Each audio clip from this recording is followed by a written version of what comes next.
Hello, and welcome to episode 26 of the Nintendo Jump Podcast. We are a weekly discussion podcast created for Nintendo gamers by Nintendo gamers. It's the week of December 17th. My name is Kevin, and today I'm once again joined by Daryl. Yo. And Sergio. What's up, everybody? Yeah, episode 26. Man, I don't know about y'all, but I'm pretty excited because we are going to be talking about one of the most underrated games of all time. All right, come on. Okay, well, it's not. Okay, well, I guess it's too soon. Super Smash Call of Duty. F-Zero? Yeah, no. Yeah. I mean, I just got to prep it because I'm so excited. Y'all know what I'm talking about. We're going to talk about Donut County. Oh, hell yeah. It's going to be good. It's going to be a party. I'm excited. Y'all excited. Everybody should be excited. I just love this game. But no, for real though. I'm not personally excited, guys. Okay, I know that's okay, but it's a pretty. I'm a little excited. Okay, you're a little excited. Okay, well, so with that being said, we're gonna talk about Donut County. I finished the game earlier this week on the PC, not on the Switch. I'm sorry, y'all. But I mean, I got it on Steam. I think about a month ago, or when it released, and I also got the soundtrack too. So I mean, with that combination, it's like I got to get it.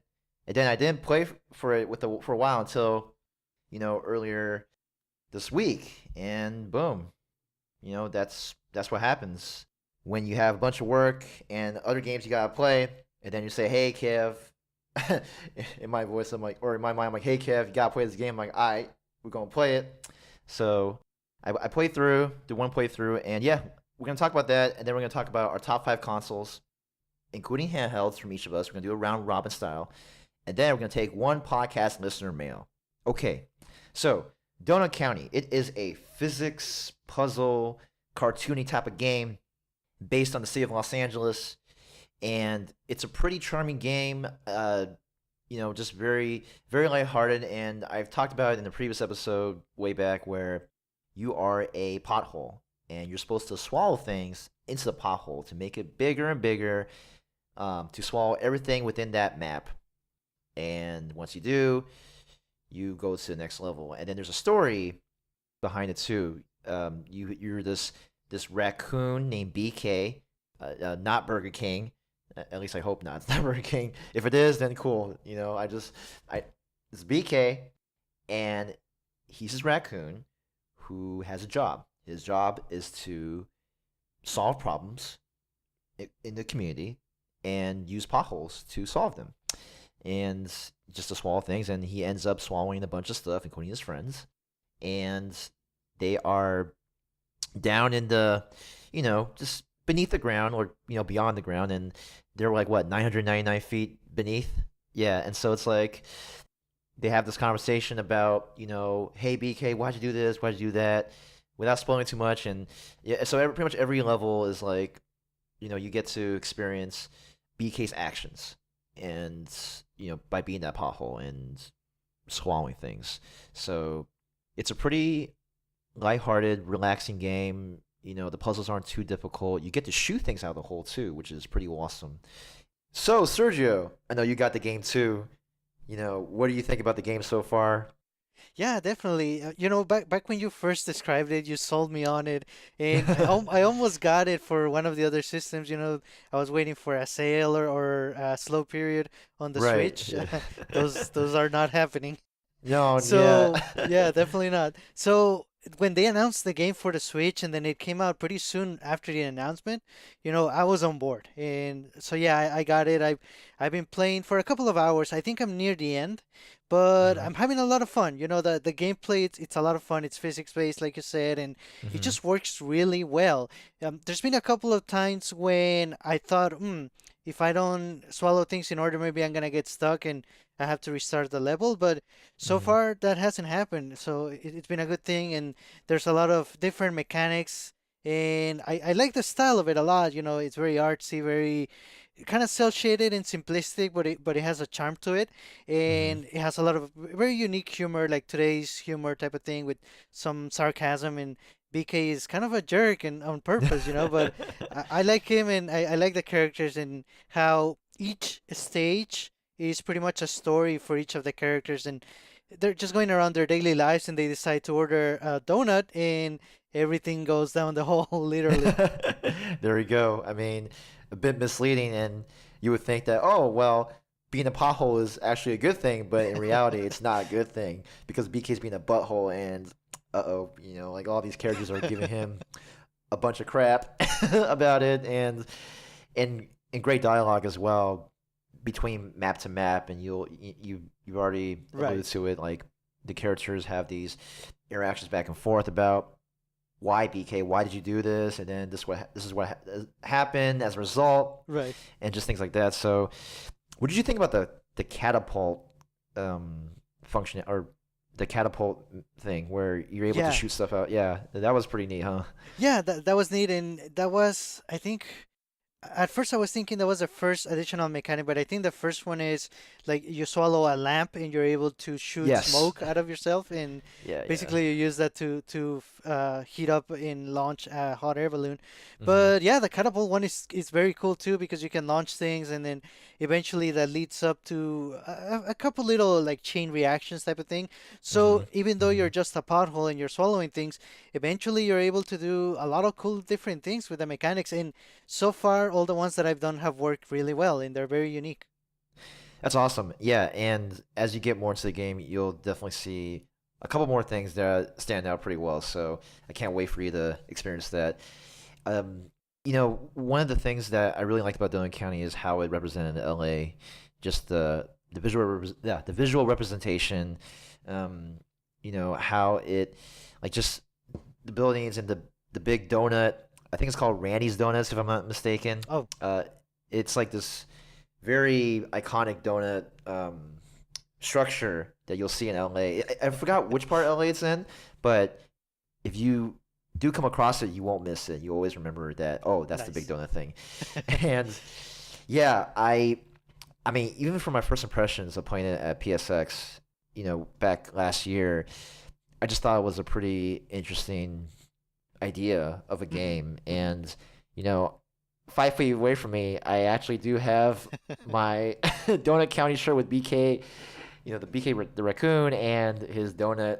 So it was pretty awesome. And yeah, what do you think about the whole Los Angeles theme? Does it really hit you home? Like, how do you feel about that? Yeah, yeah, definitely. Like you said, we're natives to LA County, and, Hmm. and you can tell, throughout the game that that was part of the inspiration behind it. And I like how the stages are very different. There's a forest, there's like a mountainside, there's a beach side, and Hmm. everything in between. And they all have a cool, unique mechanic. And some stages are bigger than others, but basically at the end you swallow everything. Yeah, that's for sure. And you touched upon it just now, like how it's very diverse. There's different kinds of landscapes here, just Mhm. within the county. Like one minute you're at the beach, next minute you're in the valley. And I've actually gotten some comments from coworkers before when they visit LA. They liked how it's diverse both in people and in landscape. So, Mhm. I definitely appreciate that part of where we grew up. And, LA County itself, besides the city, LA City, like there are so many things out in LA County, like where I'm from in the San Gabriel Valley, and you are as well. There's just a lot of things to eat. There's so many things to experience, and I think this game definitely puts gives that hint, like wow, like there's like look at all the diversity Mhm. and just the colors of the game too. Like for me, I love the color green, and there's a lot of it. That's true. Yeah. Yeah. Yeah, so yeah, and I just think it's a pretty awesome game. Even though it's short, I finished it in 102 minutes. Well, it said 102 minutes on Steam, or 1 hour and 42 minutes. It's an experience worth doing. And yeah, I think it's on sale for the other platforms besides Switch. So Oh. if you do want to get the game on a sale, you can get it on PC, Xbox One and PS4, I believe. For the Switch, it's still full price, but you Right. know what? Like, you can't go wrong with getting it on the Switch because it is a pretty awesome experience. And yeah, like I can't say more about how cool this game is. Like even the music too. I don't know if I told you, but I got the soundtrack as well. And Nice. there were a couple of days where I'm just like listening to the dun dun dun dun dun dun dun dun dun dun dun dun dun dun. I was like, it's in my head all the time for the past those couple of days. And yeah, Nice. I think it's a well-rounded game, and we did get people from the Discord community who did get the game too. So like, I'm just so hyped. Like I'm so Yeah. glad like people got that. So yeah. Any other thoughts about the game? Yeah, you touched on it because so it's 12.99 on the Hmm. eShop on the Switch, and considering the fact that you beat it in less than 2 hours, and I'm around that time mark as well, and I'm near the end, that's Right. my only like negative or my Gripe. only concern about the game, Yeah. that it might be a little short for the value, or if you can justify it. I mean, it's definitely fun, and there I have no other complaints with it. But like you said, if maybe you're looking at it on another system while it's on sale, or just wait on a sale on the Switch itself. Those happen pretty often. Hmm. But otherwise, I would still recommend it. Even at the price, even at the short gameplay length, because it's really fun and it's very unique for sure. Yeah, it's definitely one of those unique games that I don't want to say it's a must play yet. I know that sounds pretty bad, but it's not a must play yet. I think give it some time. I think with just the content you get, it's definitely a game you should consider. Um, and by must play, I mean like games like Celeste, games like that are just like Mm, they're impactful, that do spell out a very strong message. This game is a lot more chill. It's a lot more relaxed. So, mhm. um, it's a game that I feel like you should definitely consider.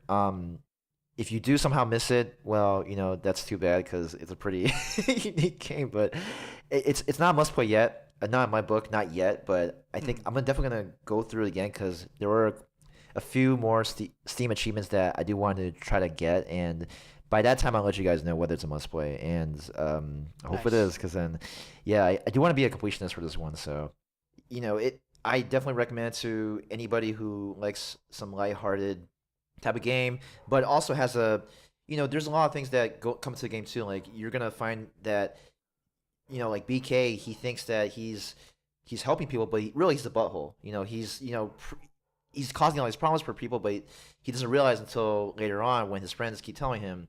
And I mean, Sergio, I'm sure that you've seen some of those things happen, like during between phases, like transitions between map to map. So it's I I feel like, I guess it hits me kind of hard in a way because you know I feel like a lot of people outside of California, they don't really understand the people who live in California. Like we're not all terrible people. We're not all buttholes. And I feel like, and maybe it's not the best representation of a game to teach that, but it's I think it's just a constant reminder that, hey, like even people who are buttholes can change and can rectify their mistakes. And so I feel like it has that subtle lesson to teach people, and maybe I'm reading too much into it, but that's how I take it. So I don't know. What do you think about that?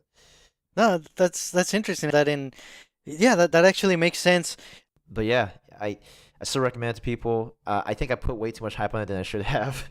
I have to admit, but I I really do enjoy it, and like I said, I think that for anybody who is from LA, like it does hit home a little bit, and I just hope that it's a good message for everyone who plays this game. Like, you know, there are good people in LA, and I say that because when I travel, all around the world at times, and I say that from California, they always give me, well, not always, but some people, they give me this negative reaction, and I do embrace the hate at times because I guess people don't understand that, like I said, not everyone from LA is, you know, a butthole, and we some of us are just trying to make it out in life and just trying to be accepted and find their purpose. So that's why I feel very personal about this game, just because it hits me home, and um, like I said, I may be reading too much into it, but I do appreciate this kind of game, and yeah, I recommend it to anybody.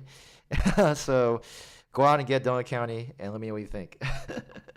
Yeah, for sure. Everything works really well. It controls and plays well, and it's a lot of fun. And honestly, I want to see more of it. I want to see hopefully a sequel. I think there's a lot of potential, different actions or different things that you can do using the items and making different reactions. So I want to see more of it. Awesome. Yeah, it's. I mean, hopefully, maybe there's a Donut County too. I don't know, but we'll see. Might have to talk to the guy who created. Cronut County. Oh, Oh, oh, I do like Cronuts a lot. They are awesome. I have one back in Southern California, but anyway, with that being said, we're gonna switch over topics. We're gonna talk about the top 5 consoles for each person here. I think it's appropriate to start with Daryl. You know, Daryl, like with all of us, there's so many things, so many consoles that we play. With handhelds and just going back through the days. Like, what is your number 5 console right now? Like, All right. So first, I wanna give credit where it's due. This topic was actually kind of suggested by Benji Kong on Twitter, nice. who said, rightfully so, hey, Christmas is the time of making lists and check them twice. So yeah. Thanks for the topic, and we did get to it. So what do you know? So my list, it's I'm gonna be all Nintendo here, but I'm gonna start off with kind of an odd one for me, and that is the Nintendo DS. how dare you? I honestly didn't expect any pushback on that Whoa. there, but I don't know. It's good. It's a good number 5. I have to say. Okay, so that's gonna be a conversation in a second, but so for me, I got really into the Game Boy Advance in particular. It was one of the first Nintendo related systems I ever bought myself. Actually, I think it was the first one that I bought, and I really enjoyed that system. And then when the DS came out, and then eventually the DS Lite, which I'm including as the same system in case that's what you were upset about. When it came out, I loved it, and I really liked it. That became the system I played most of my Game Boy Advance games on, actually. That also became the system that I thought had the best Advance Wars game and a few other just really interesting games, like the Lost in Blue series. The takes on Zelda that they had were touchscreen, which Right. and when I started this out by saying it's kind of odd, and it's kind of odd because I don't actually play, honestly, really any of the games anymore. But for the time, man, I played the heck out of the DS, and I really, really enjoyed it. I really liked the backwards compatibility with the Game Boy Advance. I really liked Metroid Prime Hunters, of all things, and a few other games that kind of were specific to it at the time. It was the first really good Mario Kart handheld, Right. in my opinion. I mean, no offense to the Game Boy Advance one, but the DS was great, and I remember it was one of the first games I ever played online with people, so that was a fun time. And just honestly looking back to it, I still have a few games on it. I still have the system. I still play it from time to time, again, mostly with Game Boy Advance games at this point. But ultimately, for the time in my life, yeah, I really, really loved the system and just had a ball with it, to be honest. Nice. Yeah, and it's a pretty good system. I remember buying 2 Nintendo DSs in my lifetime. I bought the white one and the black one because I like both colors. I spent a lot of time with my Nintendo DS at the time. DSs, excuse me, DS Lites. I got 2 Nintendo DS Lites and playing Mario Kart, which is one of my favorite series. I remember back in high school we would play. I think it was like 8 players all in one room. It was super fun. Oh man, like there's nothing like it in terms of just having that handheld back then. So definitely some good moments. And there was just countless games like the underrated classic Reign Historia. I really like that. If you haven't played it, there's one version on the 3DS which you should get. It's a remaster version. Yeah, I mean, there's so many games for that. Oh my It was gosh. the last custom Robo game to come out in the US hit the DS. Oh, true. And that was Custom Nice. Robo Arena, which was actually a very, very good game. it had some definite gems on it, especially when you consider it was backwards compatible with the Game Boy Advance. Then, man, that library was huge, and it was a massive success too. So there's just thousands of games for it. Right. And I do have a lot to say about the DS, but it's gonna be way higher on my list, so Yeah. we'll get to that. Oh, okay, all right. I would say the same. I don't know how high, but well, I actually do know how high, but I don't know how high it is for you, Sergio. Well, fair enough. What about you, Serge? So at first I guess I wasn't too sure if this was Nintendo only, but in hindsight, I guess my favorite console that is not from the Nintendo side would be a PS4, and even that one wouldn't be my number 5. So that kind of Whoa. tells you Fired. Right. Oh. No, well, I mean, I like it a lot, and I've always, I get the PlayStation and the Xbox consoles mostly for their exclusives, but to me, no matter what, they're always like the secondary systems to get. Nintendo is always primary on my book, and the number 5 one, it gets a little tricky because we're not done with it yet. It's actually the Nintendo Switch. How dare you? Oh, number 5. Dang. Okay. So, yeah, admittedly, I did not put Switch on my list, but Me either. that's but- not because I don't love the system. It's just because I didn't realize it was available to be put on there. Thanks, Serge. It's all, you know what? It's all good, man. I mean, it's a respectable number 5, given the time it's been in the world and how much love it's gotten. Yeah, I mean, I'll give you a pass. I'm gonna give you a pass. On this one. Yeah, exactly. I mean, it's very early on. There's still so many more years and great games to come. I mean, for sure, next year already with Animal Crossing, that's gonna skyrocket it to number 1 for sure. Probably. Oh, yo, okay. I mean, that is a boom. But so far, like the time alone that I've spent on Splatoon 2 and Rocket League, that alone kind of puts it as number 5 in the most addictive system that I have in terms of multiplayer gaming. I would also include Mario Kart 8 Deluxe in there. I know it was from another system. I don't like that other system, so I'm gonna steal it. Oh, you're So- gonna love my next one then. Oh, my goodness. Uh-oh. Let's try to do Scooby-Doo.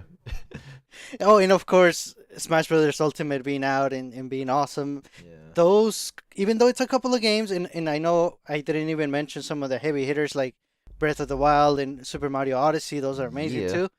I just haven't gotten around to play them yet, but even so, the Switch already, it's my number 5. I mean, it's. I was like Daryl in terms of, I purposely didn't want to put the Switch yet just because I think it was too early. But now that you talked about it in that sort of way, I mean, it's been a big game changer. The way we play games. I mean, Mm-hmm. I remember last year where I would spend a lot of time just after work waiting for traffic to die down, and just having the Switch at my disposal, be able to play at the local coffee shop, after I order some coffee and, have like a snack or something, even though it was after work. And yeah, it was pretty good. And I had like people who would, just random people would just come up like, hey, is that the Switch? I'm like, hell yeah. Or I wouldn't say that, but in my mind I would say that. I'd be like, yeah, it's a Switch. Do you want to check it out? And I was playing Mario Kart or Golf Story or other kind of games, even Breath of the Wild. And just look on people's faces, especially the kids, when they come up, they wanted to play, and I'm sure they would bug their parents about it all the time after that. But I mean, it's a really good feeling to have this kind of console. I mean, so versatile, and yeah, there's a lot to say about it, but Well, if I had put it on my list, it would have been higher. Like seriously, at this point, I mean, you've got one of the best games ever made, in my opinion, Breath of the Wild. You've got one of the best Mario games. You've got probably the best Mario Kart game, a very, very promising Smash Brothers game, some surprises like Celeste, the time sinks that are Rocket League, and then my favorite shooter ever, which is Splatoon 2. I mean, you're checking a lot of boxes in the first just couple of years with this system, and honestly, that's kind of incredible. Next year we're going to get the Animal Crossing and the Fire Emblem and Crystal Chronicles, and hopefully, Metroid, and hopefully like a Pikmin game comes at some point. And seriously, I don't see how anything's gonna ever beat it. like it's had one of the most solid, maybe the most solid first 2 years I've ever Oh seen. yes, Oh, yes. by far. Which it was. I mean, it was heavily built up by an extremely solid first year. So this one has felt like a little bit of a breather since then. But seriously, what's come out this year has been awesome too. As you know, I'm sure we will talk about in a future episode. Right. Mm-hmm. I just had my my first at work Smash Bros party. So over lunch, we rolled a TV into the activities room and sat around playing Smash Brothers. That was fun. Nice. Nice. Yeah, I had a launch lunch party for Super Smash that Friday, and it was awesome having people come over and play. And shout out to James, my coworker homie James. You know, he was really into it too. He had his own Switch and Super Smash and trying to unlock all the characters and all that, like me. We were doing that together, and yeah, it was great. I Man, and just thinking about how one game can sell the console even more. Like I mean, we've all heard people buying the console just for Smash. So I mean, that speaks for itself. So Yeah, I've got a lot of people coming out of the woodworks that I haven't talked to in years. Oh. Even from like the Melee tournament scene, talking to There me we about go. getting Smash, and some friends I played with, and even in high school, are pinging me lately. So yeah, this game has been kind of magic for them. I think I read it's the fastest selling Smash Brothers game ever. The Switch is the fastest selling console of this generation. So I mean, it's all things are looking pretty good for them right now. Yep. hmm yeah, it's and it's gonna continue to do that because you know in the next year or two, I'm sure a lot of people would say that I'm gonna predict that a lot of people would think that the Switch is gonna be in their top 2 or 3 consoles of all time. I think it's realistic. Especially top 3. So It's trending to my number one, just to put Yeah. it as a spoiler. Like it's Boom. for the reasons I've already mentioned, it would almost be there now. So yeah, it's yeah, it's for me. It's right now. If I were to put the Switch, it'd be in my top 3 for sure. I'll give it another year and then I'll change my tune. But what actually is your list, Kevin? You're number 5. I'm number 5. My number 5 is the Game Boy Advance. I'm gonna tell you that right now. My number Oh, 5 okay. is the Game Boy Advance, and I tell you why. It's because there's a lot of games that I really didn't like from the Game Boy Advance. Mega Man Battle Network, Golden Sun, Advance Wars. I mean, how could you not? Like, there's some of the classics. Mario Kart was awesome. Super Circuit, and the Pokemon games. I mean, I gotta admit, I really like the Pokemon games Yep. on the Game Boy Advance, man. I mean, what was it, Ruby and Sapphire? I mean, like, I really liked the 3rd generation, so it was cool. And then, but that was before. Let me think. What else did I play before that? There was like a lot of games. I mean, crap. There's so many.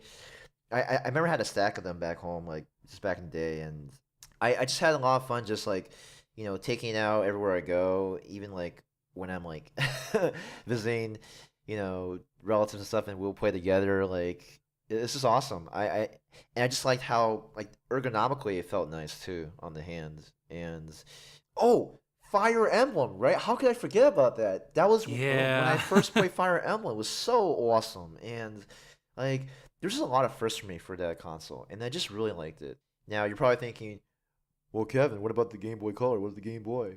And I'm like, No, yeah, I wasn't thinking that at all. okay, well, all right. So I mean, hey, shots fired to everybody who's not like a Pokemon lover.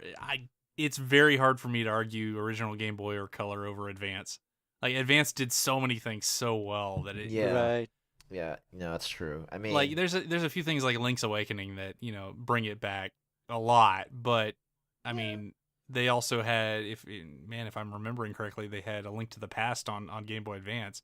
Right. Yes. Yeah, along with Four Swords and things like that. So I mean, there's some trade-offs there that I'll take for things like the Fire Emblems and Advance Wars and the RPGs. Oh man, the remasters of the original Final Fantasy games. Those were yo. amazing. Oh yeah. Yes. Oh, there we go. I remember. Was the remake of Final Fantasy 1 and 2 on the Game Boy Advance? Or was it DS? I remember. Unless you're, I don't know if you're thinking PSP. I know it was on that one also. It was, but then I remember playing. Yeah, it was on the GBA. There we go. It was on the Nice. GBA. I played 1 and 2, and yeah, it was just just having it on the go. I feel like it's like the pre-Nintendo Switch, but not really. You know what I'm saying? Like, well, not really Nintendo Switch, but Well, and that was the best version of Final Fantasy IV at the time. It had it all was, like the yeah. post game content Right. that none of the other versions to this day even have. Hmm. It had, but it still had the original sprite work, so it didn't. It looked really good. It sounded really good. That was the best version of that. I think it was similar for Final Fantasy VI. That was the start of the Final Fantasy Tactics Advance series, which was pretty amazing.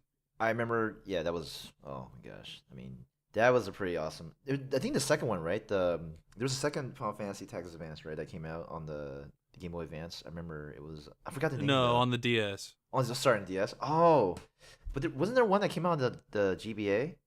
Well, Or maybe I'm overthinking things. Let me think. there is a Final Fantasy Tactics Advance on the GBA, and then there was a Right. second one that came out. A2 came out on the DS. Okay, there we go. Yeah, yeah. I guess I got it mixed up. My bad. Yeah. Oh, gosh, so many games. Yeah, out there. but the Game Boy Advance also had a Zelda Minish Cap, which is Yeah, for a sure. really good Whoa. one. Developed by Capcom. And There then we go. WarioWare Twisted, which is very unique and very fun. Mm-hmm. Yeah. So, So if you noticed, most of my number 5 Nintendo DS was trending towards the Game Boy Advance. So I just kind of Right. cheated there a little bit. But yeah, I agree with the Game Boy Advance being on this list for sure. Also, that was the first time I played Final Fantasy VI on the Game Boy Advance. Oh, okay. Mhm. That's right. You heard it here. I that was Me too.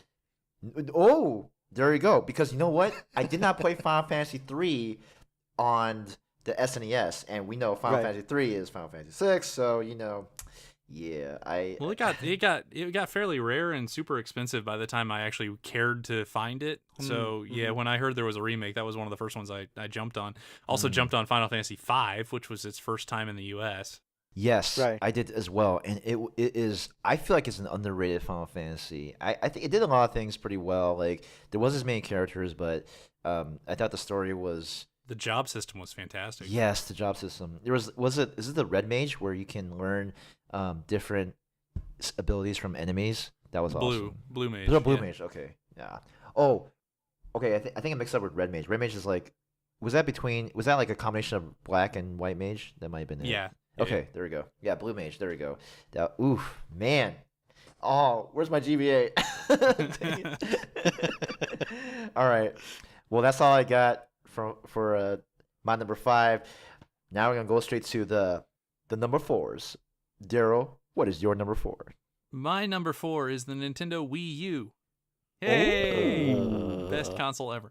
And Sergio is grimacing because, in fact, there was no good Animal Crossing game for the Wii U, and that's the only reason, I'm sure. But I'll say this: the Wii U ended up. I think it was criminally overlooked. To be honest, I thought it was a fantastic system with fantastic games. Now, the gamepad design. At the time, it felt pretty comfortable to hold, but I definitely understand why people didn't like it. Especially going back now after I have the Switch, that thing feels like a monster to hold at this point. But honestly, the technology that they were going with was this off-screen play, basically instant streaming to the handheld device from the console was really advanced for what it was trying to do. Like, and it did a really good job. And it opened up these things like they talked a lot about the asymmetrical multiplayer, which honestly I had a lot of fun with my wife. So the games like Nintendo Land were a lot of fun at the start of the console, and then over time, it amassed this library of what I thought was the best Mario Kart game. Hey, recurring themes. A couple of the best platformers I've ever played, which were Rayman Legends and Donkey Kong Country Tropical Freeze. It had the remaster of The Wind Waker and Twilight Princess, and so it definitely checked the Zelda box for me. On the Virtual Console, it had a lot of the older games, even from Game Boy Advance, and some 64 games and everything like that. It had a very, very good Smash Brothers, and the best Pikmin, in my opinion, and one of the best games I've ever played in Pikmin 3. Oh. So, ultimately at the end of that console's life, I looked back on it and I'm like, man, this console had one of the best libraries for a extremely poorly selling console ever. Like in my opinion, the games on it were just banger after banger, and the average probably the average game review on that console is amazing just because there aren't that many games, and the ones that are there, oh man, I didn't even mention Mario 3D World. Like I could keep going. Like the games on there were, in my opinion, fantastic, and that really moves the console up, in my opinion, from what I could be describing as this console had a 3-year life and it didn't sell very well and it wasn't all that popular, so there weren't that many games. But I view it as mostly for its positives. I didn't even mention Splatoon. Holy crap, I'm Right. still going. So Oh my goodness, that is. in my opinion, it's kind of a crime that more people didn't get to experience it. And I'm one of the ones who's personally, like, I had the Wii U, but I'm personally glad that a lot of the games are getting ported to Switch just so people can play some of them. I'm still hoping for Mario 3D World. Yes, I probably would rebuy that. So Yeah. yeah, I look forward to it. I really loved the console, and I was one of the few in the proud. And I appreciate the admiration and pride you have for this console. There are a lot of games that I wish I could have played. Like I didn't play Splatoon. I didn't play. Unfortunately, I did not play Super Mario 3D World, which I I definitely kicked myself for. I did get the Yoshi game, but I didn't finish it, which is very very lame for me because I usually Yeah, like to finish forgot this to kind of mention game. Woolly World. Forgot to Yeah. mention Mario Maker, which was a phenomenon. I could keep going. Yo, I mean, like, I'm telling you right now, I have the the yarn Yoshi in my left hand right now, not 5 feet away. If you were to have a video of me, I have it right here, right next to my microphone, and I love it so much. Like, it's one of the cutest things in the world. And I gotta be careful when I say that because there are a lot of cute things in the world, but this is one of the cutest things, and it's just, you know, there's these videos about it too on YouTube, and I was just so I feel like my inner child was like, I gotta get this game, I gotta get that amiibo. And then when I went to E3 that one year when they were showcasing the amiibos, I was like, holy shoot! Well, I didn't really. I mean, I didn't say it that way, but you can imagine that's what I would No, have he said. had auto tune in real life. Yeah, you know what I'm saying? I mean, I was just like, I was on deck. Like I was so excited for this game, even though I didn't finish it. But like, I really enjoyed the aesthetics and, um, but yeah, Mario Kart 8. I mean, that is an awesome game. I bought the bundle with it. I think it was a bundle before where you get the Wii U and you get Mario Kart 8, and I mean, I spent countless hours playing that game. I didn't get a lot of games for the Wii U, but I got that and Smash 4, so pretty good. Nice. Nice. Yeah, I mean, there are a lot of the things you said, they make sense. And I feel like I would be more on your side if I had actually played more of the Wii U, but I guess it just wasn't in it to sort of convince me or to push me towards it. I have so many issues with that system. Like, there's so many limitations. It's actually the only Nintendo system that I can think of that has crashed on me several times. What? Uh, yeah, even Whoa. in sometimes the gamepad wouldn't connect. You have to use the gamepad to play Wii games if you wanna, boot up a Wii game. You have to go through the gamepad all the time. You have Yep. to. There's so many little limitations there. And when I think back of the Wii U, I enjoyed Nintendo Land. I enjoyed Smash Brothers Mhm. and Zombie U, and that's about it. Nah, that's fair. And Yeah. speaking as somebody who took consoles to tournaments for Smash setups, yeah, you gotta take the gamepad with you. Like, Yeah, right. it was quite fun. Yeah. So as much as I would want, I don't want to admit this, but yeah, Mario Kart 8, it was an amazing game, and I enjoyed it more. I played it more on the Wii U. Yeah, that's fair. There are people who think it was better on Wii U, and I don't really Whoa. disagree. Mhm. Just there were some techniques and stuff that got taken out, and they also upped the number of items each person can hold in deluxe. So it's gotten a little more chaotic than what it used to be. So Right. that comes down to a preference thing, in my opinion. For one of the techniques, I know in Mario Kart 8 there was that fire hopping, which was pretty Yep. prevalent in the competitive scene. Right. Um, I have to agree. I do. Well, I'll agree in the way that I did spend a lot more time with Mario Kart 8. It's just hard to really. I don't know which. I can't say which one is better between Mario Kart 8 and Mario Kart 8 Deluxe. I mean, they're it's tough. It's tough because I like them both. But then, I've personally played more Deluxe, but yeah, that might have just been a function of when it came out, and I was playing with a lot of people online and things. I really do actually like the battle mode. Like I'm a pretty big fan of the way they redid that for the Deluxe version. But yeah, I can see it either way. for sure. So that's me. Nice. Nice. Sergio, aka Lieutenant Surge. What is your number 4? Number 4 is the 3DS. Oh, Nice. I know technically, it's still alive and it's still getting a game or two a year. It's on life support right now. There we go. Right. But through the many years, first of all, there's been so many versions of the system itself, and also so many different colors and limited editions. But when it comes down to it, it's the games, and it definitely delivered. Like, it has so many really good Pokemon games. You only have, not only do you have X and Y, but you also have the ports of Omega Ruby and Alpha Sapphire. That's one of my favorite Pokemon games, even though it's a remake. I love those two. And you also have Sun Moon, Ultra Sun, Ultra Moon. Those are good too. Mm. And of course, Smash Brothers on the 3DS, the first portable Smash. I really liked it. I mean, Smash Run alone, it's amazing.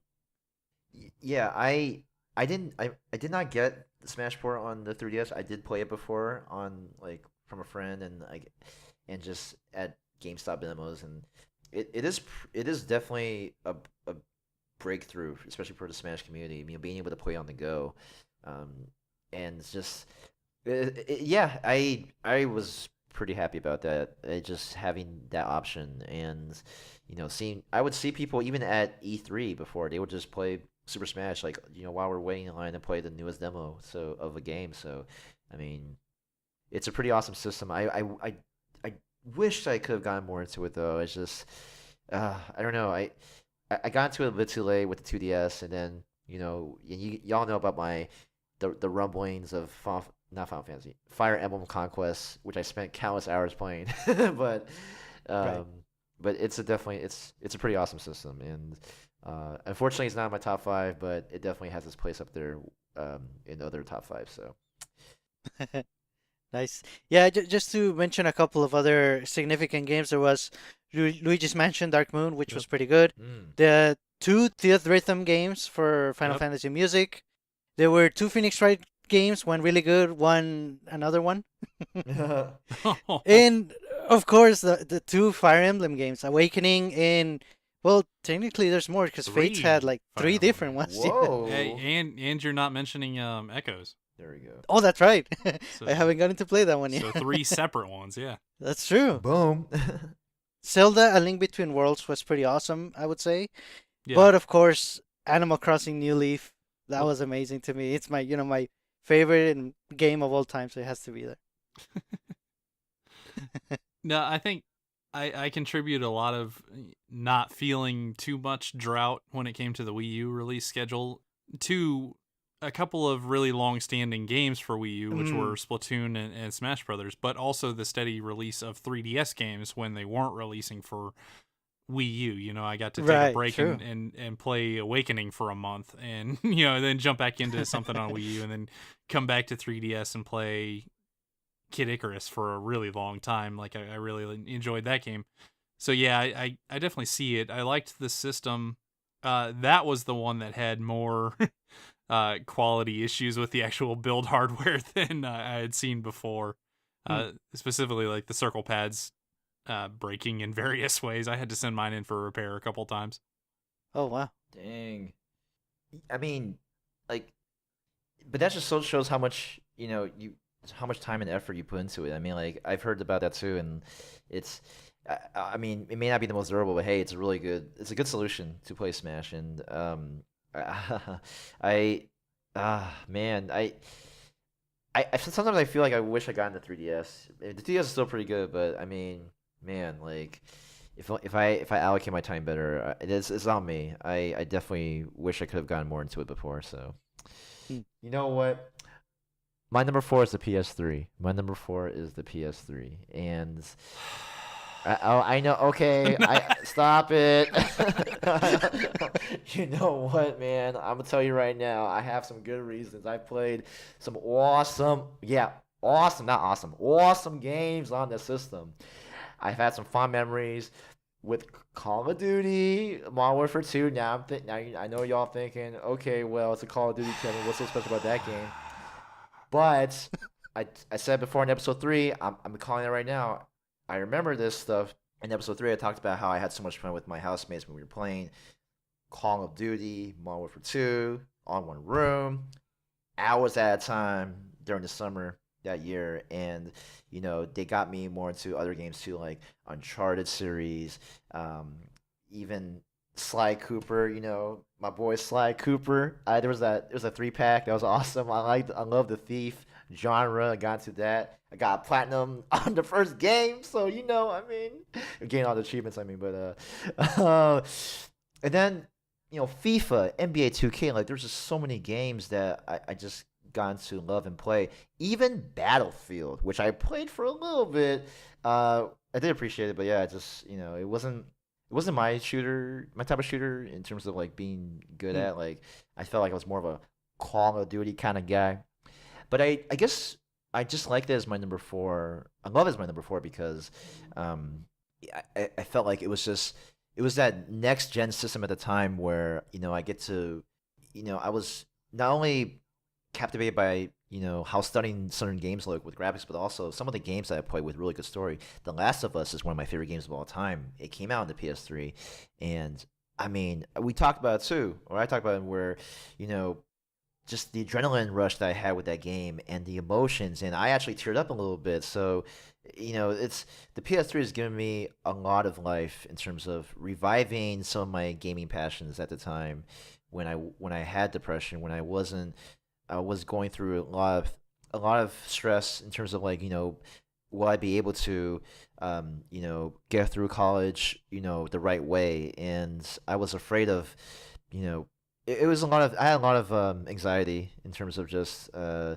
of the things I was going through in terms of going through as a computer science major, and even playing for the jazz band at the time. Like, playing video games definitely calmed me down quite a bit, and just reset Mm.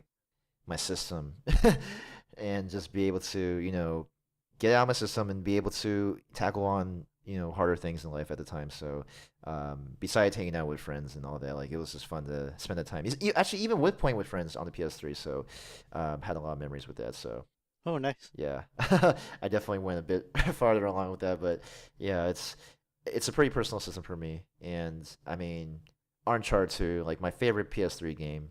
I'm just gonna call it right now, Uncharted 2. Like, can't beat that. So Nice. Nice. yeah.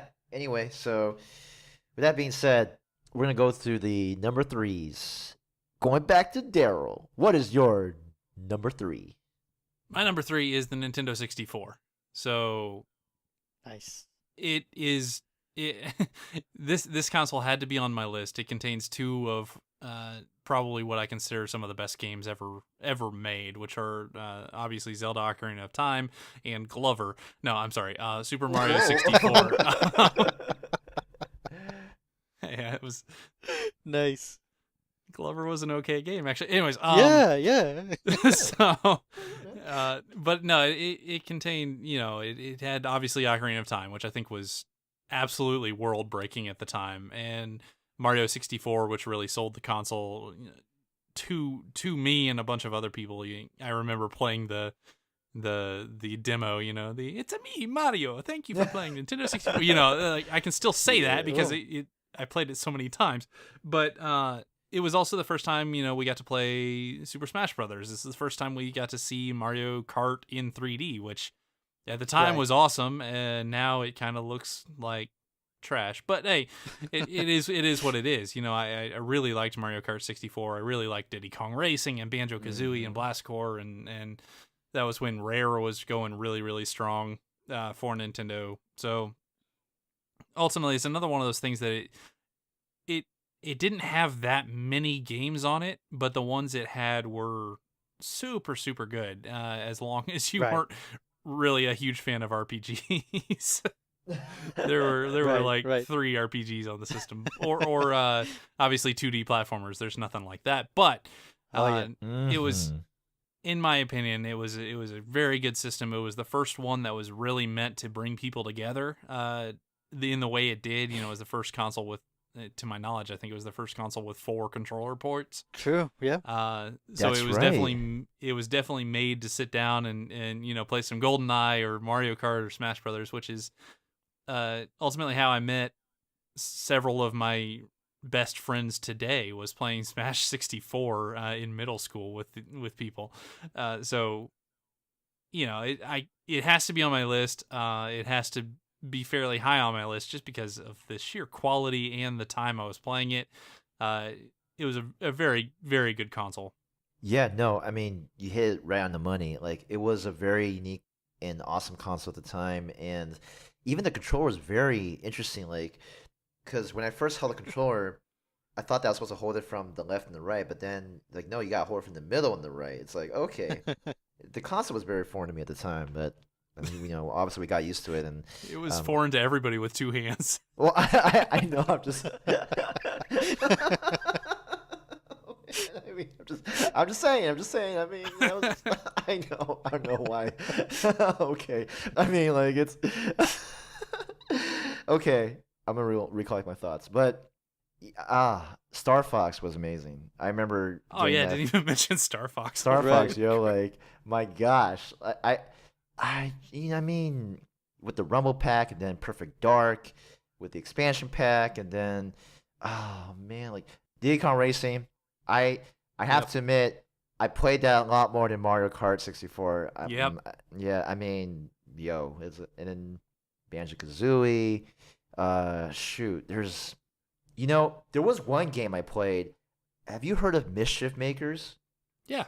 Yes. Yes, I felt like it was underrated, and I really liked it. Yeah. Agreed. And And I developed by Treasure, by Treasure, what a who made treasure! really, really good games. Yeah. And correct me if I'm wrong, but was there a way to? Because you want to get the best ending, right? So I was trying to do all these things in the game where I was trying to get, because like I think the more you do, the better ending you get, or you get more of the ending. Is that right? Like, I don't know what I remember like you had to do certain things in the game so that like when you beat the game, like if you go through the playthrough, you get more of the ending the more you do. Do you guys remember that? I'm Not trying. really, to be honest. Okay. No, no. Oh man. It Okay. If sounds you it sounds like a video game thing, but yeah. I know. If you're listening, like I'm not crazy about this, but I remember, or I don't think I'm crazy about this because then I just remembered that was something that I've always wanted to like just make sure I get like the whole ending, be able to truly complete the game, rather than Mm. just like go through one playthrough and that was it. But anyway, I'm done. That's all I got for that. Okay. um, yeah, Nice. N64. Nice. So Surge, what's your number 3? Number 3 is the Nintendo 64. Hey. Oh. Yeah, and I mean I completely agree with everything you said. I don't know if you mentioned Paper Mario. I did not, and that's a miss Yeah, too. Yeah. and that's another good one. Of course, Majora's Mask also. Yep. Ocarina of Yep. Time. I mean, did you mention that? Kirby Yeah. 64, which was honestly not a bad Kirby game. It was the Right. first time Yeah, you could definitely. wield a double-sided lightsaber. That was interesting. Whoa. There we go. Yoshi's Story was also a good one. Donkey Kong Yes. 64 was a really good game. Might not have aged so well, but it was really good at the time. I also really enjoyed Tony Hawk's Pro Skater 1 and 2. Yep. Yo, Back whoa, whoa, then, they whoa. were really good. That was an awesome game. Oh my gosh. But I didn't play it on the N64, I'm sorry. Played it on a different console. Anyway, go ahead. And even I even recall playing some not so great games that I really enjoyed. You mentioned Glover.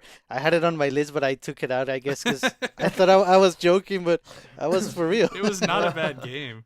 Yeah. And there were a bunch of those like one-off weird games, like Glover, Rocket Robot on Wheels was not bad. There are a few others that I can't think of right now that just they were kind of these weird offshoot titles, but they were actually pretty good. So Mhm. fair Yeah. enough. Like I really enjoyed Quest 64, which is regarded as one of the worst in one of the few RPGs on the system. Yeah.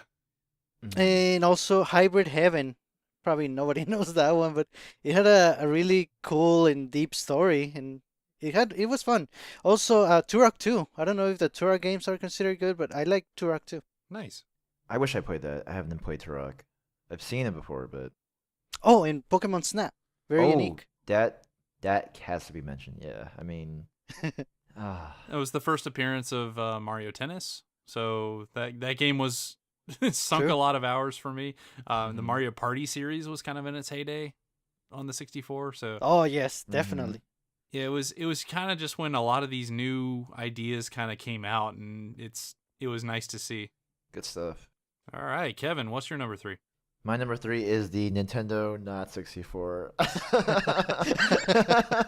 So It's what's a- your wrong answer for the number 3? Okay, hold on. I mean, Hey, majority takes it this time. well, okay, well, first of all, I want to make a correction for what I said earlier about Radiant Historia. It did not come out on the Game Boy Advance. It came out on the Nintendo DS, which is my number 3. Then my number 3 is the Oh, Nintendo DS. I'm sorry, y'all. N64 is not in my top 5. I know. Oh man. oh well. I know, but I mean, it was tough. And that's going to do it for the Nintendo Jump Pie. I'm kidding. Okay. Yo, the buck stops here. No, but I think with the Nintendo DS, like the GBA, I brought it everywhere with me, but then I brought even more with me. Like it was like even more attached to my hip, like literally. Like I would just have it in my backpack all the time, and it was just I loved the dual screen sort of thing, and Yeah. it was so innovative at the time, and even with just like the Mario Kart games, and like there's just so many things. Even playing the remakes like of Pokemon, like Heart Gold and Soul Silver. My Pokemon fandom just came out there, and I couldn't help but play those in Pokemon Black, Pokemon White, Pokemon Diamond, Pokemon Pearl, like a lot of Pokemon games. I just couldn't help it. I mean, it was like a Pokemon machine for me. Yeah. Oh, yeah. Like and Scribblenauts. No, that's sorry. Is that the three? That was the 3DS, right? No, 2DS. No, that was DS. The Yeah. DS, right? The first Scribblenauts, one, yes. The first one, Mhm. and then, oh goodness gracious! Like even some of the Phoenix Wright games came out on the DS, and Right. what can I say? I bought 2 of the same Nintendo DS Lites, different colors, and I mean, it was just my love for the system was just I would just bring it over everywhere with me, just like how I do with my Nintendo Switch, but at the time, Nintendo DS, and oh man, I mean, y'all already talked about a lot about Nintendo DS, so I mean, that's it for me. So that's my number Nice. 3. Mm-hmm. Nice. So onward. Onward to the number 2s. Daryl, what is your number 2? This is where it got hard for me. And, like the whole list was a little hard to sort, but this was where it got really hard. My number 2 is the Super Nintendo. Ooh, So that's a great one. for a very long time, this would have been in my number 1 spot, just because of and I don't really feel the need to explain too much on this. What can you say about one of the best systems ever, one of the best libraries ever, especially if you do like RPGs? So that was kind of a weird switch between Super and 64, but it had literal lifetime defining RPGs. It had the best platformers, at least some of the best platformers ever in Mario World and Yoshi's Island, and then you get into what I consider the best Metroidvania game, which is Super Metroid. Hmm. It had A Link to the Past, which is definitely an awesome 2D Zelda game. I Right. don't even want to say one of the best because I don't want people to come at me, but I liked it a lot. It was the first time we saw F-Zero and Mario Kart, Yes. which we found out were sequels of each other. Yeah, that's right. Yeah. And then there were these other games. Capcom came up really strong on it with the Street Fighter games, which were huge for the system, and even things like Final Fight games and Saturday Night Slam Masters, which I played a lot with my dad. I've mentioned that before, but just pretty much any type of game that you really wanted to play. Still to this day, my favorite sports games are from the Super Nintendo era. Like the NHL '94 game is amazing. It's really really good. NBA Jam is from that time. All of the EA sports games were really good at that on that system. In my opinion, they were kind of before, in my opinion, it was before it took itself too seriously. Like, it was definite video games and kind of looked crazy, and it was just a lot of fun to play. So I don't know. I really enjoyed the system, and it was a big part of my childhood, and it had to be in my top 2. Yeah, for sure. I mean, it's just a classic system to have, and I mean, so many games. I think that's the system where I had the most games, like physical copies was, and I still have it back home. I still have it back home, tucked in my gaming shelf, and it's a bit yellow nowadays because if you had a SNES for a long time, you'll notice that it'll sort of not really decay, but it just gets that kind of yellowish color. I mean, that just shows that it's been through a lot of good times. So I mean, and F-Zero, right? I mean, how can you forget F-Zero? And I mean, F-Zero's awesome. Like, I don't know. We remind them every week, so. Yeah, that's true. Yeah, I mean, anyway.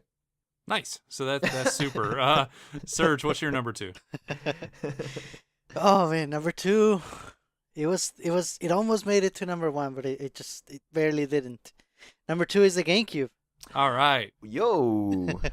I mean, just right off the bat, it has so many games that I consider like top 10 overall in anything, like Metroid Prime 1 and 2 and Resident Evil 4. Like, those 3 are amazing games, Yep. and there's so many more, Yeah, the GameCube, I feel like it's even worse than the Nintendo 64 in terms of how many games it had, but the few that it did were amazing. There's like Melee, of course, Super Smash Brothers. Pikmin 1 and 2 were both really good and very different from each other. Luigi's Mansion was a very unique and very good launch game. It wasn't the longest, but it was definitely unique and very fun. Animal Crossing for sure, the first time experiencing that. I really enjoyed Star Fox Adventures. Daryl, did you play that one? I did, and I actually really liked it too. I know it gets absolutely trashed now, but at the time, I enjoyed what it did to the Fox McCloud character. Like, it made him kind of chippy and arrogant, even more so than he was before, and that's kind of carried over, and I appreciate the game for that. Yeah, for sure. And as far as Zelda is concerned, the Wind Waker and Twilight Princess, like, Yep. those are amazing. Oh, and one minor but very important thing, it was, I guess for a lot of us, the first time that we got to play Ocarina of Time Master Quest with the Zelda Collector's Edition disc. Yeah, that's true. So yeah, definitely the GameCube. I would say the sports games on the GameCube were the best for me. Like, my favorites, golf, tennis, Strikers was great, and also even the baseball game. It was really good.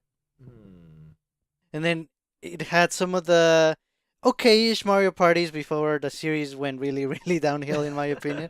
But they were there in Paper Mario: A Thousand Year Door, and even Super Monkey Ball 1 and 2. Those were very fun as well.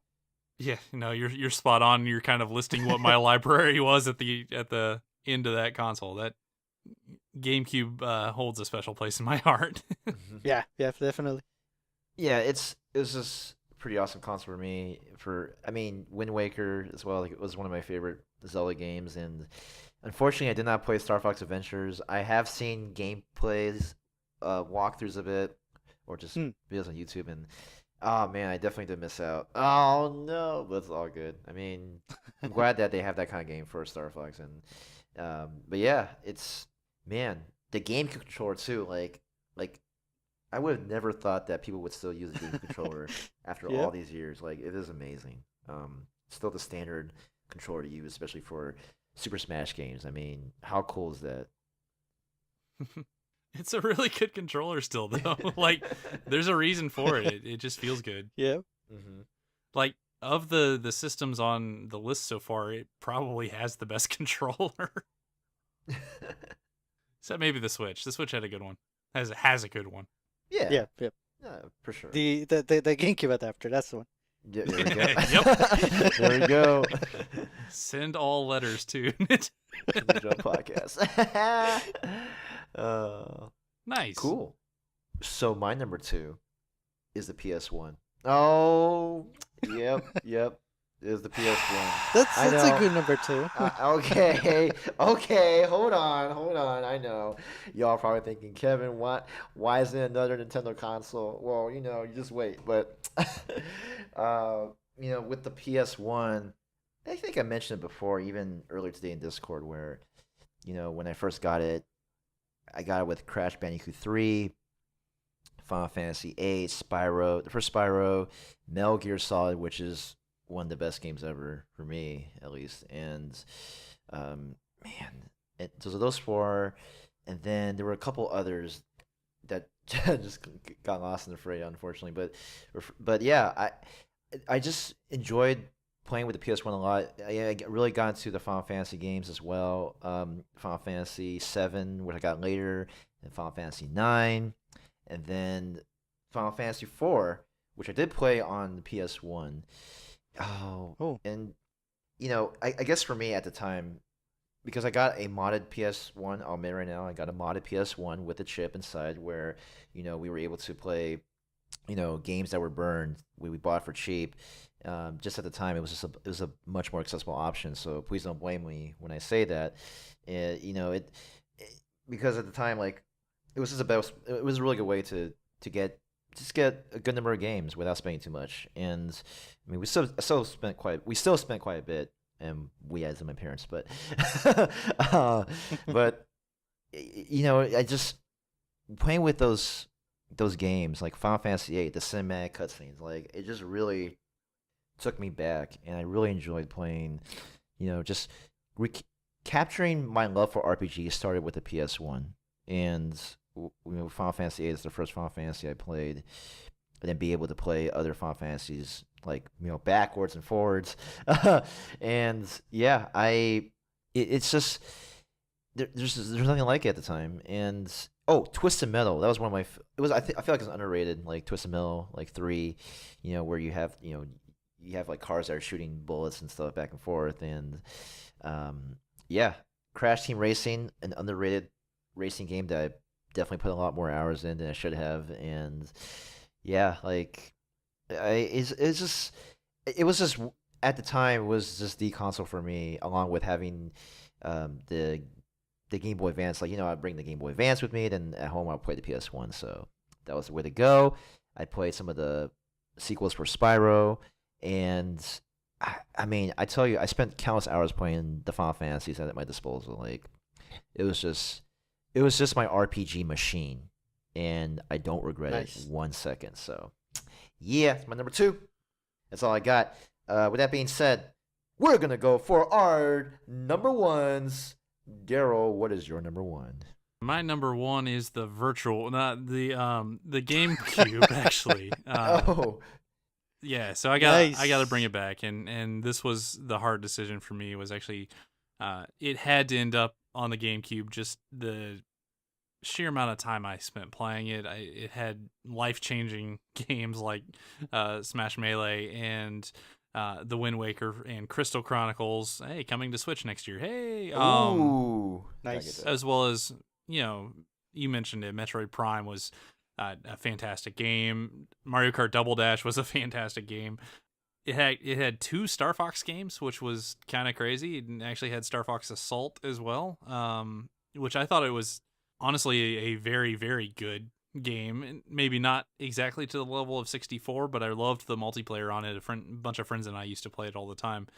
Oh, And then it had the last home console version of F-Zero, which honestly, F-Zero GX was an absolutely incredible racing game. Like, just really, really well done. And honestly, they could port that at this point, and I'd be happy.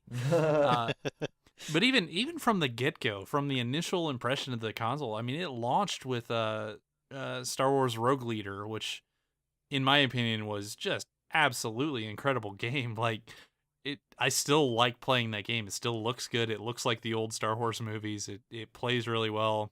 oh, So I spent way too much time with that game and the monkey balls and Smash, and it was just a very very fun console.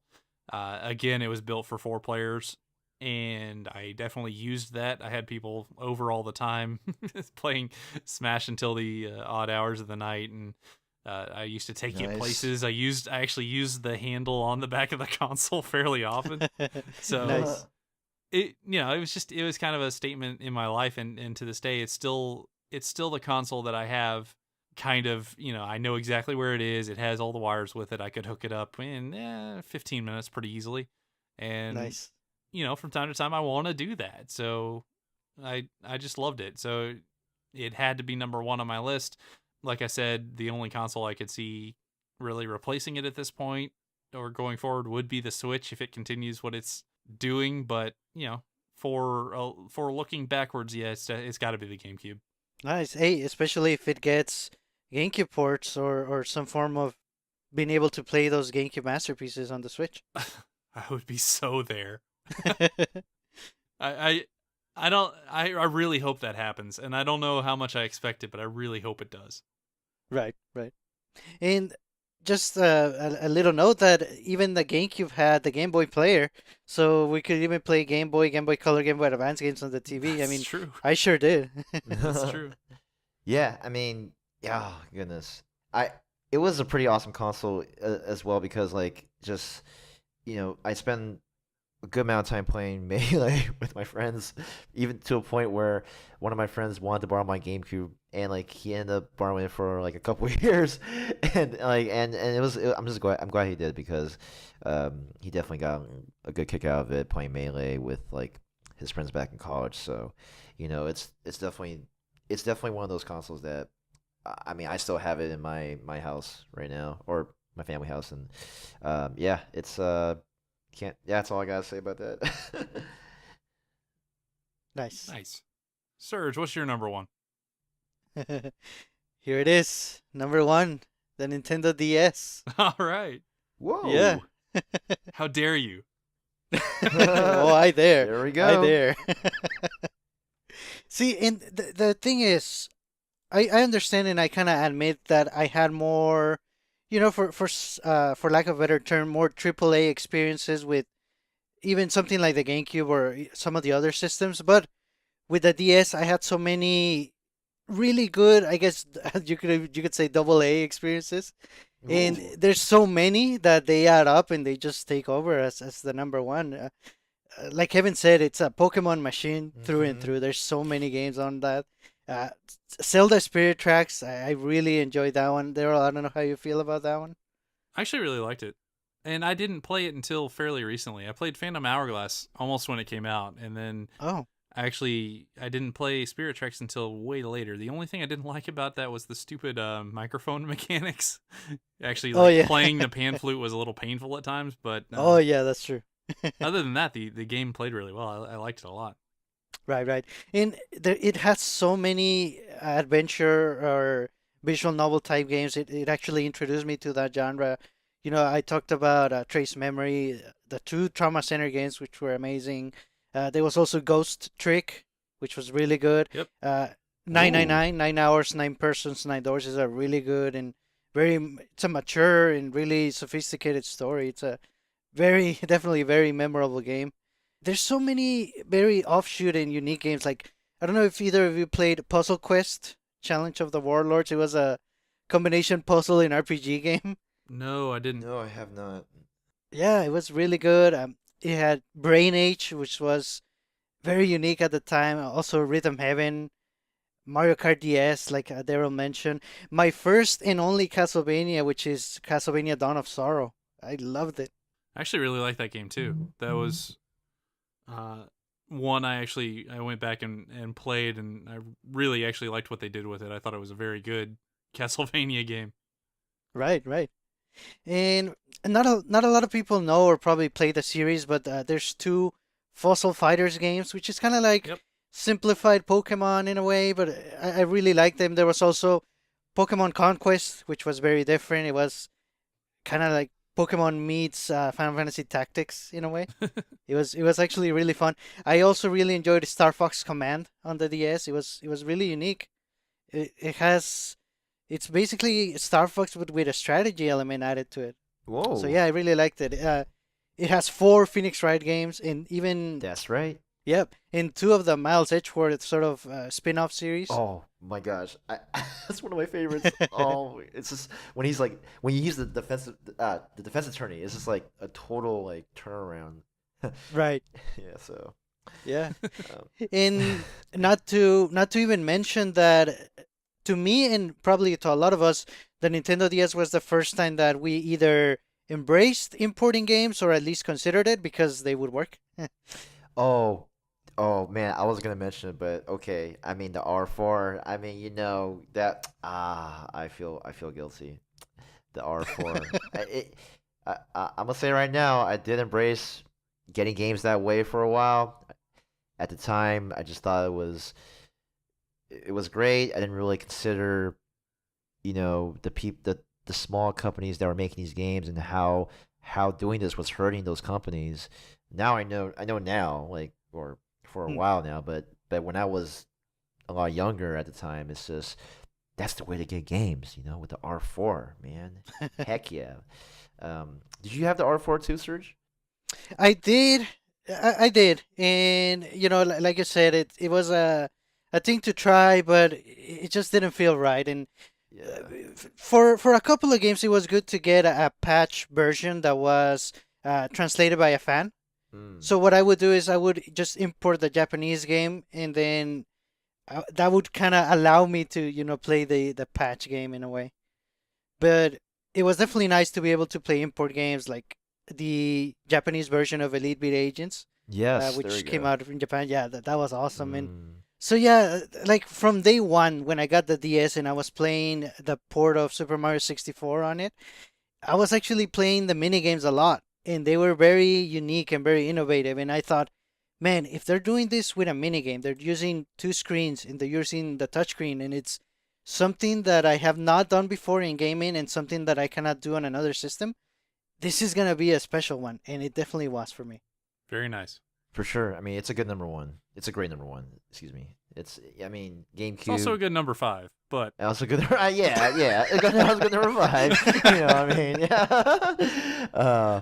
no, I can't argue with it being number 1 there. Like Yeah. it just depends on how you like to play, and it was a fantastic handheld console, and it was easily my favorite handheld console to this point. So yeah, I Hmm. definitely agree with it being on the list and being as high as you want to put it, pretty much. For sure. Yeah. So we got the GameCube, we got the Nintendo DS, and then we got one more number one. Oh, You know, Gotta go with the Super NES, man. I mean, that is my number All one. right. Like it's, oh, yeah. Oh, there you go. I know you'd be happy about that. I was expecting PS4. Oh no. PS4 Yeah, is no, not I was even going in my. PS2 there. I really thought it was going to Oh, be a PS2. oh, honestly, I did not own a PS2. I did not own a PS2. Oh. Okay, hold on. No.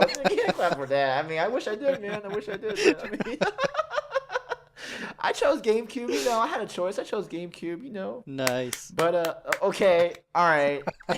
Too I'll- much, sorry. No, it's cool. It's cool. I appreciate the claps. But with that being said, claps to the SNES. Y'all talked about it already with the F-Zero, the Super Mario Kart. I mean, there's just so many games. Even Mario is missing. I mean, I still have that game too. I mean, it's awesome. Mario's missing the educational Mario game um, that I got stuck on a lot of times, but I have a lot of good memories with a lot of games with the SNES. I still have quite a bit. I even had a Flintstone game. I even had the Flintstones game on the SNES. Like I just went off tangents, man. Like so many, just oh gosh. There's Super Castlevania. I mean, which is one of my favorite Castlevanias of all time. Also, I want to mention off the record for the DS, Portrait Ruin is another classic. Anyway, back to the SNES. Nice. Okay, I know. Excuse me for that, but SNES, like, I don't know. Just Did either of you mention Chrono Trigger? yeah, I did not play Chrono Trigger on SNES though. I played it on the Oh, DS, so it's a little. I mean, yeah, I would have said oh, it, but nice. yeah. I just spent the most hours and had like the most physical games like out of all the systems I had on the SNES, and I mean unquestionably number one. PS1 is not even close. Okay, like it's a pretty far number two. Oh wow. Yeah, like pretty Oh far number wow. two. Yeah, Super Nintendo. Like okay, think of it this way. Like my if I were to put my hand up high, 5 feet up from the ground, that's SNES. Okay, and then PS1 would be like 2 feet away from the ground, and then three, four, and five would be like close, like between 1 foot and like a half a foot. Okay, so that's how much I love the SNES. Okay, like that is how Wow. I rate it. So just think of that visually, and then you get it. So, um, I mean, there's nothing like it at the time. Just 16-bit, and I know this whole SNES and Sega Genesis wars, which I did have a Sega Genesis, but I mean, you know, gotta go with the SNES. I mean, like just the sheer number of games, A Link to the Past. I mean, how cool is that? Like just there's this we talked about a lot already with the SNES, but yeah, that's all I got. It's my number one. Oh, Nice. wow, we It's went hard. through all that. It's hard to argue. It's hard to argue, to be honest. The Super Hard. Nintendo is Yeah, I mean, fantastic console. it is a fantastic console, unquestionable. Well, for I'm sure people might have. No, yeah, I mean, for me, like, I think for everybody who plays games and like is a big gamer, like, gotta have the SNES at least in your top five for sure. Like, that isn't questionable. That's what I'm talking about. Like, I think it's a revolutionary console with all those games and genres. But anyway, we got one question from my coworker homie James, aka Toad Slick, on the Discord. His listener mail question is: as someone who spent more time playing World of Light than multiplayer Smash, just to preface this is from Super Smash Bros. Ultimate. Okay, I find myself first annoyed by, but then embracing the slow pace at which characters were unlocked. The time between new characters meant that I spent more time playing characters that I never would have had they all been available from the beginning. So my question for y'all is this: have any of you had a similar experience with Smash U or Smash Ultimate? And if so, what characters have you found yourself playing frequently that have surprised you the most? My personal answer to that is Captain Falcon. Who wants to start? I can start. So I definitely agree. It was interesting how Nintendo was going to handle the character unlocking for a game that has so many characters to unlock, and you only start with about 6 or 8 to begin with. So overall, I think they did it in a good way.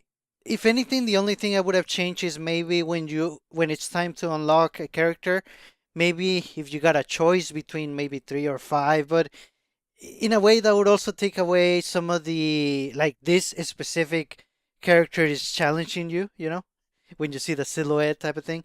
So all things considered, I think they did the right thing. If you unlock them like you said through the World of Light, that might take a little bit longer, but it's true that you get to play as characters that you otherwise wouldn't. Like for me, I'm enjoying playing as Kirby through that mode, and I probably won't change until I unlock Pichu or Pikachu for that specific mode. So it's definitely fun, and it shows you how different the characters are. Like when I'm fighting a Kirby online or with friends, he seems really fast, but when I'm playing as Kirby in the World of Light, I'm like, hey, where did all that speed go? So it's definitely fun, and like you said, it makes you play as other characters, and that's part of the fun. Even for someone like me that is a specialist, Pikachu or Pichu only, it's definitely fun to change it up once in a while. Mm. Yeah, I'm kind of the weird one here. I want all of the characters as fast as possible so I can start, learning Oh, learning them and playing them and such. So I was definitely the one who's using the quick unlock strategies, get them all as fast as possible so I have my choice, right? Um, I will say regarding the rest of the question, I kind of like the fact that the World of Light stuff is separated from the unlocking of characters in other modes. Like my team in World of Light is only like 6 characters now because I haven't spent a ton of time in it, but I'm kind of getting back into it now. And that's kind of forcing, it does force you to play certain characters, and sometimes you'll come across a challenge that you're just like, oh man, I don't want to deal with this as Mario. I'm gonna switch over to, I don't know, Pikachu or Kirby or whoever. But the one I've found myself playing in World of Light most of the time is actually Donkey Kong, which it Oh, kind of makes me laugh because I'm the type of guy that I've dabbled in a lot of characters at this point, and if you go back to Smash Wii U, I played at least a little bit of practically every character in that game, so I kind of get what they are going in, so I kind of can. I'm air right. quoting real hard right now, but I kind of can play Donkey Kong and enjoy him on some level. So it makes you kind of make those decisions and do those weird matchups and things. But hey, I'm appreciating World of Light more than I thought I would, and that's a very nice thing to have in this game that is very much never going to be a single player experience for me, Right. primarily. Yeah, no, definitely. And I do have to agree, I am a weird one as well. Was one of those people who did try to. At first, I just kept unlocking characters through the regular, versus mode. I did play a little bit World Light, but uh, uh, but I say unfortunately because I wish I should have done a slower paced way to enjoy more World Light. But I did the quick thing too that be able to unlock the characters super quickly and within like a couple hours. And I somewhat regret it, but at some point, like I was like, oh man, it's feeling like a chore to unlock a lot of these characters. Like just with the versus mode, I should just do it the quick way. But at the same time, I wish I did play more World Light, and I do appreciate the fact that you have this option to be able to unlock at this pace and get to play with characters that you would never have played before. I am surprised though with some of the characters that I would never have thought of playing, like Fox and Falco. Like I think I said before, where for some reason I just sort of started gravitating towards them this time around. I don't know if it's because they're different this time, or maybe I just had a different tune with it. So I do spend more time with some of the Star Fox characters now, Fox, Falco, and Wolf. But I tell you, I would like to go back into the game and just play some more World of Light because I do miss having that sort of, just different kind of challenges in single player. Yes, the single player experience may not be as, fulfilling as multiplayer experience with Smash, given that, how competitive the game is, but I think it's still a viable, it's an important part of the game. And, like you cannot discount what Sakurai and the team did with that. I mean, they tried something new. They wanted to bring this different world and contrast with world with light and dark. And it's just, it's definitely worth playing. And yeah, it's a good addition to the game. So that's my answer. Yeah. Specifically, I'm getting a kick out of what they've actually done with that mode in the Right. individual battles. So like, Mm-hmm. for anybody who doesn't know, the kind of concept here is that the spirits, which they had talked about being all these other Yes. characters or spirits, have basically like possessed dummies of the main characters. So like, in what they do is like you are fighting the spirit. You are not fighting the main character. So it may be Mario, but they've tried to lay it out so that it plays kind of like what you'd think. Like real recently, I fought Dr. Light from the Mega Man series, and it was literally a Dr. Mario who was running away from me while a Mega Man chased me down, and it was really like every single battle seems like they have really, really thought it out really well. I mean, to the point of like Sigma from the Mega Man X series is in there, and it's just Ganon with a beam sword. Like they've done some very cool, funny things with the different fights that you've gone through. So I've been really enjoying like, oh man, I wonder how they're gonna do this spirit. And I go into the battle, I'm like, oh yeah, it's perfect. Yeah, I'm really enjoying like just the creativity that actually went into the specific fights. It feels to me like they had a lot of fun coming up with them, and Right. it kind of feels like it was just a room of people like throwing out ideas, and they just writing every single one down, and they like, yes, they're all in the game, let's go. Awesome. And that's going to do it for episode 26 of the Nintendo Jump Podcast.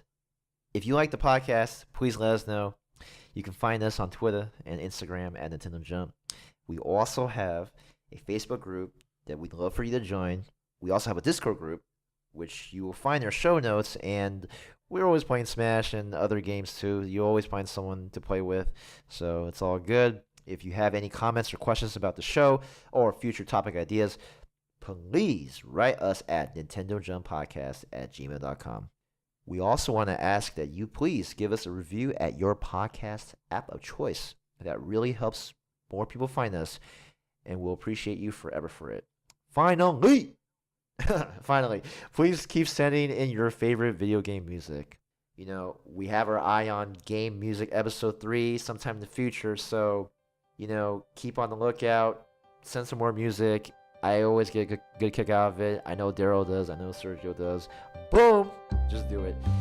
And, yeah, with that being said, we're going to jump on out here. Once again, this is Kevin. And for Daryl and Sergio, thank you for listening. Take care. Bye-bye. Goodbye, everybody. Bye.